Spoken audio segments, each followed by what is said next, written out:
All right, hello everybody, welcome back to the channel, and we're going to take a break from our feature films. We're going to delve back into the commercial space because I saw an ad recently and I thought this specific scenario comes up time and time again, whether it's in narrative, whether it's in commercials. This will be on every treatment, on every storyboard set you'll receive from the agency or the production company or the director. Everybody loves this shot.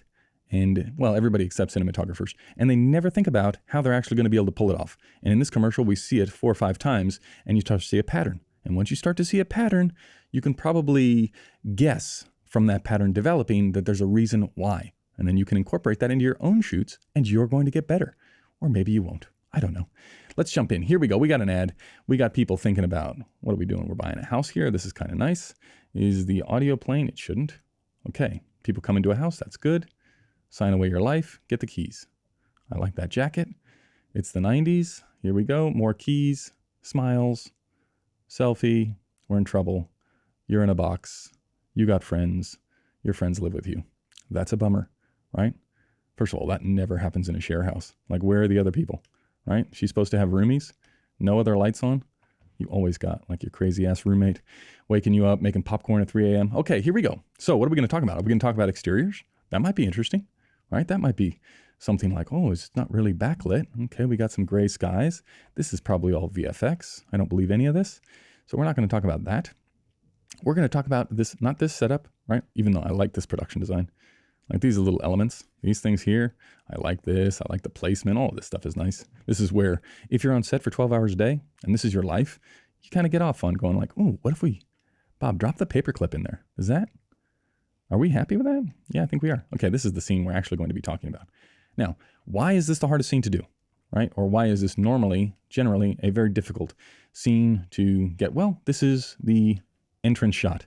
And normally what you will see, if you cannot control the background here, and you think, well, how are we controlling the background here, right? It's so wide.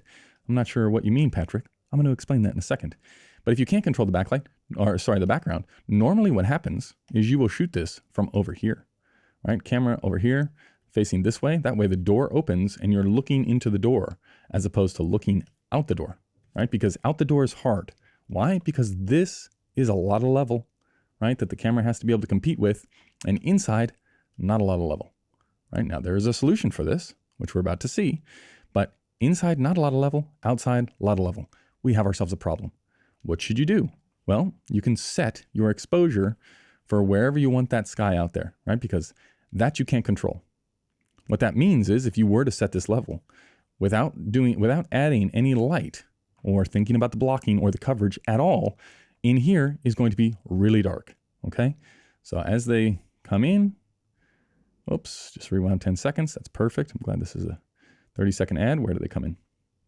Here she comes in. I also like this. Like, look at this little sliver down here. Yes, please. Sign me up for a little backlight as they come in. The most important thing, let's see, is there a moment, there's one of these where they pause. Okay, that's less so. Now this is also nice. Like, think about, if you are going to do this this entrance shot, like, think about having it backlit. So this is all in shadow. Why? Because maybe that's 2 or 3 stops less that you have to deal with. And 2 or 3 stops less is very good lighting, especially when you're lighting inside with smaller fixtures. 1 or 2 stops can make a huge difference.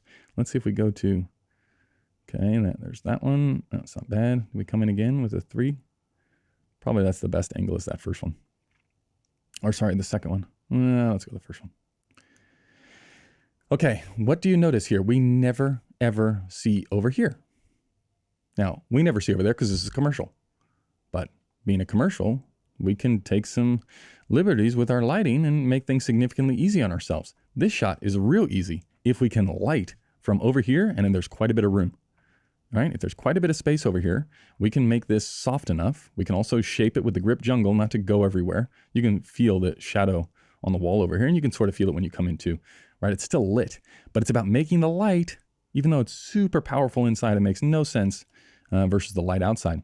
It's blending that in. Number one, that blend usually takes time because you have to balance, and balance takes time.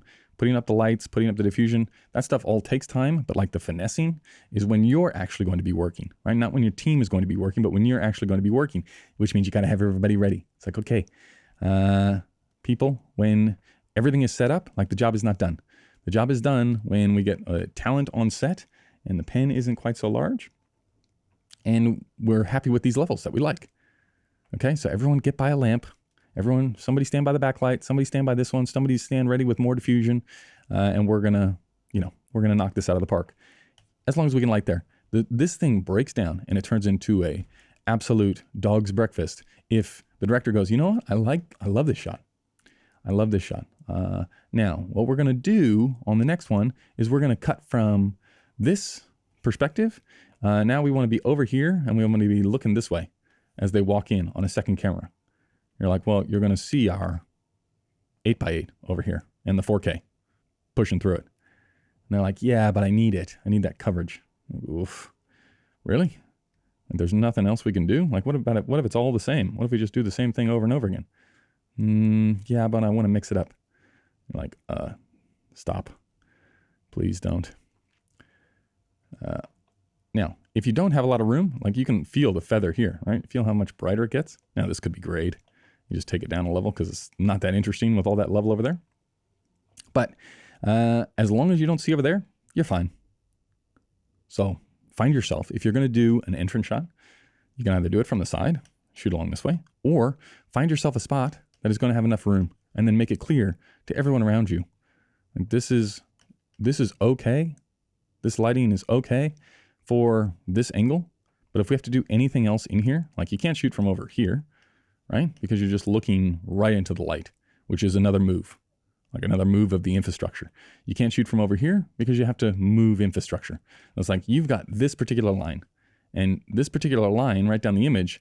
This will maybe only last you as long, depending on the location of the house, of whether or not that sun is backlighting or front lighting out there, because then you're going to have to start make changes. And these are the kinds of things where you'll get in these conversations in pre-production.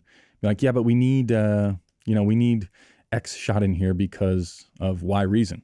And okay, yeah, I mean, we can do that. It's just that to bump this lighting out here and to move it, I don't know, let's say we have to move it this way because we're going to shoot from over here now. To do that, I got to move everything, got to then balance. It's like that's a 20-minute move inside of our day. Do we have time for that? If we don't have time for that, offer up another solution. It's not like you're saying no. You don't want to say no. You just want to be realistic about what's going to happen in order to maintain this density, in order to maintain this look and feel and the quality that happens at this level. It's like there are realities to the day. You can't just magic, doesn't matter how many people you have. You're just not going to whisk it into existence. It still takes time to move, especially when you're in the area that you're shooting, right? That's another bummer here, is that to move anything here, this has to be unoccupied. So tools down for everybody out, reshuffle the thing. Then you're going to have to get in, rebalance the thing because it's going to be different strengths inside because you're not looking at the window anymore, right? You're looking in a different direction. So you're doing everything again, which is not ideal, right? In a big scene, you want to do the big light for the wide once, and then as you go in, things should get quicker. So when you're jumping around into different areas of the room, that things actually end up taking longer, right? If you haven't thought about them ahead, and that's where the downfall comes. So do yourselves a favor. Don't do that. When you're going to do this look, let's see, even here. I mean, this is nice. This little edge light here, and this quality, this is a good looking frame. Also good movement in this commercial. Like tiny little creeps. This one's creep in, static, little creep back, and then we creep in again. Also something to note, see this little level here outside. Now, is that real? I would say no, right? I would say you just comp that in afterwards to get that perfect level of light because you don't want this. See this big blob over here, right? If the entire window is black like that, what happens? Flat. And flat isn't good. Why? Because it doesn't look three-dimensional. And in a two-dimensional medium, that's what we're trying to do. We're trying to trick people into getting them to do that. So don't make it just flat black out there. Same goes for this little shot here. This.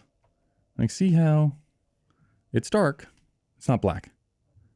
Right? And this is where, I think I already did a video on this. It's like if the sun sets over back there versus the sun setting behind the camera, this is where traditionally you probably wouldn't want to do this one backlit. You do actually want this home front lit at sunset. So that way when it goes down, they're still level in the sky, which is reverse to if the sun sets behind the house, then it's going to be too hot. And then the level drops off super quick. Whereas if it's the reverse, it drops off the drop-off takes longer, which gives you a bigger window to shoot. But if I was doing this shot, I would just do it as a plate, and then you just roll it through sunset, and then you can turn these things on and off at your leisure. Are they moving the camera? They're doing a little, oh, that's like a post zoom though, isn't it? They're not actually moving the camera, which is smart, because just like you would do with a stills camera, right? You're just layering. What do they call it when they do that? I can't remember. Stills. So much easier. Okay, that is going to do it for this one. Many thanks. If you're doing the door thing, just be prepared. Inside lighting is, it's easy to get it everywhere. It's hard to make it feel balanced and nuanced, and you don't want to be rushed when you're doing it, because it's very hard to fix if you overcook that interior lamp to make it look realistic.